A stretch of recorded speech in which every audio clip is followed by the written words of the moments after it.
He walked the streets of New York like a movie star. Cameras flashed. Reporters swarmed. Strangers cheered his name.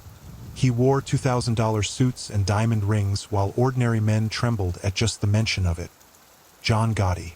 To the press, he was the Teflon Don, the gangster the law could never touch.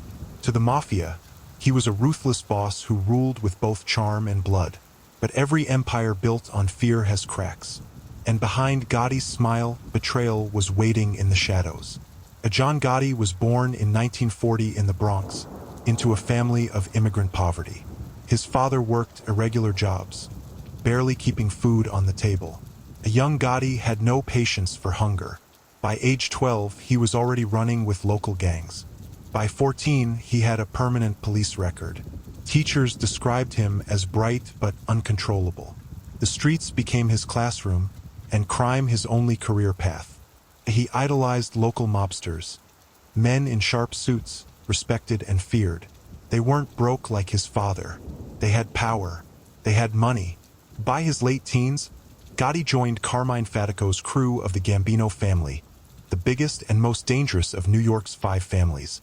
Gotti wasn't just another street kid. He had ambition and he had fire. Every risk he took was a step toward the throne. Gotti earned his stripes in the 1970s running hijackings at JFK Airport, stealing cargo worth millions. He climbed higher after proving his loyalty in blood. In 1973, when Gambino boss Carlo Gambino ordered a hit on mobster James McBratney, Gotti was part of the team that carried it out. Soon, he was a made man, fully initiated into the Mafia. But Gotti's biggest break came in 1985. His boss, Paul Castellano, was seen as weak, disconnected from the street soldiers and greedy. He even banned drug dealing despite the enormous profits. Gotti didn't agree. He wanted power. He wanted respect. He wanted it all. And so, John Gotti did the unthinkable. He broke the Mafia's golden rule. He killed his own boss. December 16, 1985. A cold night in Manhattan. Paul Castellano and his driver pulled up outside Sparks Steakhouse. They didn't know it, but gunmen were already waiting in the shadows. As Castellano stepped from his car, shots rang out. The Gambino boss collapsed on the pavement, blood staining the snow. It was a Mafia earthquake. For the first time in decades, a boss was executed in the open streets of New York.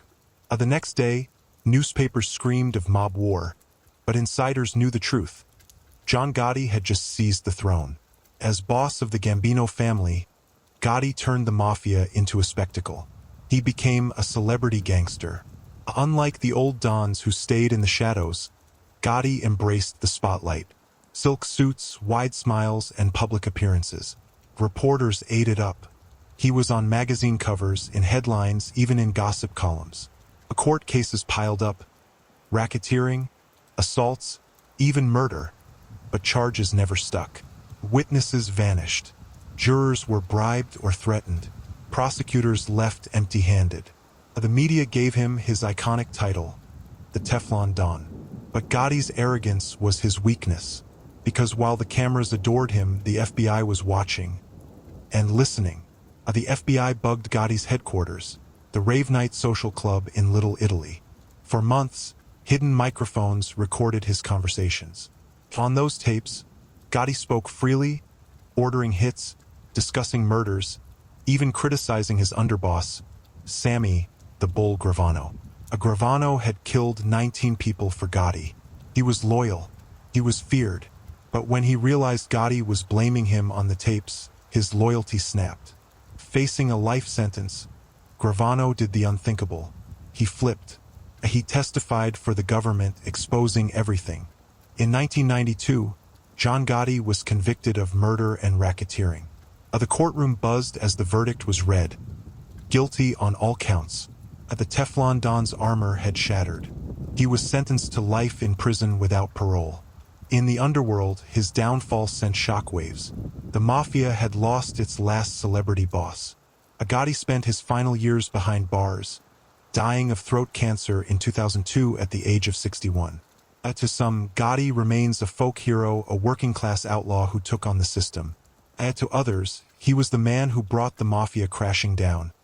exposing it to the public eye and handing the FBI its greatest victory.